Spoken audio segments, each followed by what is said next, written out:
Think of yourself when you're sitting across a table and negotiating for a salary. Think of yourself when you're negotiating with a client to get more money or a vendor to save money for your business. A lot of times, the same people are allies, and at other times, they are adversaries. Or in your personal lives, as you're negotiating with your child to put down that phone and write. Welcome to Mahabharata Dialogues. My name is Abhilash, and this is a presentation called Communicate Like Krishna. Krishna is the god of Mahabharata. He is the divine presence. He is the supreme godhead, so to speak. But if we only look at Krishna as the person who can control all of this, the Sutradhara, so to speak, we miss opportunities to learn from him as an individual, a leader, and a communicator. What I want to talk today about is what are some lessons we can learn from Krishna in how he communicates with people, depending upon the context, depending upon the individual, and depending upon the results that he is looking out of this. We're going to use a small story of how he talks to 4 separate people throughout this journey. In this, the story is of Udyoga Parva. The war is imminent, and Krishna has decided that he is going to go in as a Shanti Doot, or the messenger of peace, and try and stop the war with Kauravas. Everybody has their own reaction to it. Krishna is the center to all of this. Let's see how he talks to the various people who come across his path and offer their opinion on what they think about this proposal for peace. The first person that he talks to after his announcement that he is going to have a peace proposal is Draupadi. Now, Draupadi and Krishna share a friendly sort of relationship. They are sakhas, so to speak. And when Draupadi hears about this, she is not pleased at all. In fact, she is raging. She says to Krishna, Krishna, 13 years I have suffered pain and insults, and I have lived in an exile in forest, even though I was the queen of this land. And you, of all the people, are going to go for peace now and then not have a war? And there is no revenge upon all the people who caused this much damage to me? How is that fair to me?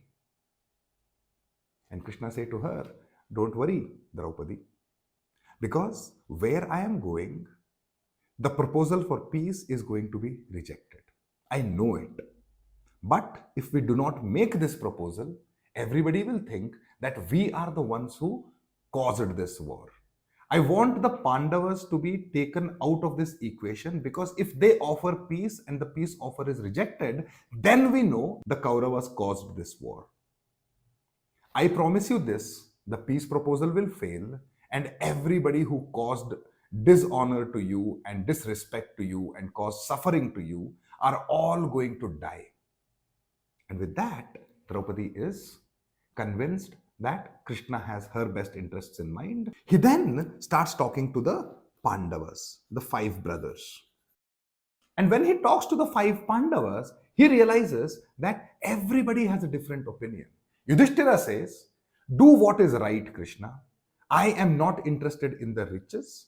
I am willing to fight the war also. Whatever you say, that is my will also. Arjuna says, whatever my elder brother Yudhishthira wants, that should be done. Nakula and Sahadeva are both very angry that even a consideration of the peace proposal is being done, and they rant and say how they want revenge and their suffering and their wife's suffering, all that needs to be avenged and there should be a war. Bhima says, Krishna, please be nice. Do not get angry. Do not make Duryodhana angry. In fact, sue for peace and ensure that a war does not happen. Everybody has their own opinions. But what does Krishna do? Krishna listens to what Yudhishthira says and then says, I will do what should be done. I will do what is right, and walks away. And then he goes to meet the Kauravas. From Upaplavya, he travels all the way up to Hastinapura and talks to the Kaurava Sabha. In here, he is talking to all the people in the Sabha while he is addressing Duryodhana, but he's also speaking to everyone. And when Duryodhana shows that he is willing to do something stupid by trying to imprison Krishna, Krishna is not going to let that go. He shows his anger. He's become so big and bright, they say people had to close their eyes for fear that they would be blinded. No one is even able to look at him.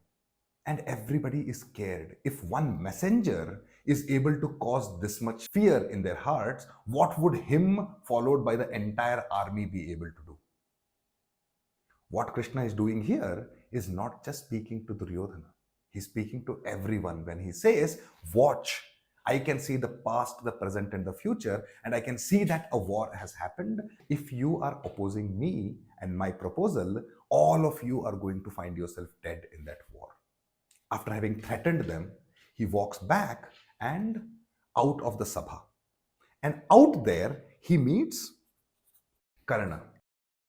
While Karna was the reason behind why Duryodhana even tried to imprison Krishna, Krishna suddenly changes his ways. He turns to Karna and says, listen, I want to tell you a secret. You are not the son of a charioteer. You are actually the son of Kunti. And you are brothers to the 5 Pandavas. Come back and join us. And if you're back in the fold, I will assure you, Kunti will be happy and you will be happy to have found your parentage. Your brothers will look upon you as the elder brother and you go on to become the king because you are the one party to whom both Duryodhana and Yudhishthira will show respect. The war will stop and you will be responsible for saving the lives of millions and millions of Kshatriyas who would otherwise die. Karna says no. He does not want it. He says, I don't want your offer. I don't want to be a king. I don't want to find my parentage. I have found happiness in my life and I am done. Krishna says, it's all right, and then goes away. Now let's try to understand what was he doing in how he communicated to all these people. Let's understand this on a spectrum of the kind of people who was dealing with. On top of this side, he's dealing with allies. Here, he's dealing with adversaries. So when he speaks to allies, he speaks to them in a certain way. There is a reassuring tone. There is a way in which he understands that people need to be treated and heard. A lot of times, he does not agree with what they are saying. But he reassures them that he has got their best interest in mind. But when he's speaking to adversaries, his technique of speaking is totally different. When he speaks to the Kaurava Sabha, he's got a threatening tone. And when he's speaking to Karna, he is speaking in a way that it looks as if he is praising him and he wants what is best for Karna. To understand this even deeper, we have to further divide this into 2 portions. On the right of this, we are dealing with groups. And on the left of this, we are dealing with solo or individual. So, when he's speaking to Draupadi, who's by herself, he is much more expressive. He says, don't worry about this. This peace proposal is guaranteed going to fail. All the people who insulted you and caused you trouble are all going to die. But when he speaks to the 5 Pandavas who are standing in a group, he recognizes that Yudhishthira is the head. And therefore, while Arjuna and Bhima and Nakula and Sahadeva might have their own opinions, he is not paying a lot of heed to that because ultimately he is the messenger of Yudhishthira. And that is how he's dealing with this. And now let's look at how he talks to groups of adversaries. When he speaks to the Kaurava Sabha, while he is addressing the head of the group, he is in reality talking to everybody else because they all have a role to play also. When he's speaking to Karna, then he has got a way of speaking which is much more personal. He wouldn't ever speak like this in front of a group of people. He speaks to Karna in a way where he is offering him everything. He's praising him. In fact, he goes on to call him equivalent to Sri Rama himself. He says, you are the son of Surya. Rama was a Surya Vamshi. You are equivalent to Rama. We are all smaller people. We are inferior to you. You should be sitting on the throne and we should be serving you. Now, here's the deal. One might think on the surface level that what Karna said, which is no to everything that was offered, Karna got the better of Krishna and that offer failed.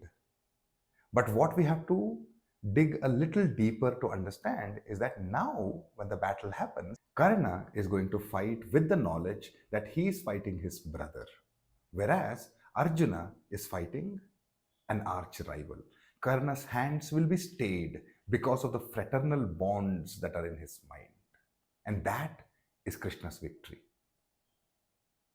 Here's the thing. Millennia have passed since then, and the stories of Mahabharata have stayed with us. And even as we live in this advanced world, we're still dealing on a daily basis with people. We're dealing with allies. We're dealing with adversaries. What Krishna teaches us is that there is a way to talk to them when they're your ally, when they're your adversary, when they're by themselves, and when they're in groups. And this is how you communicate like Krishna.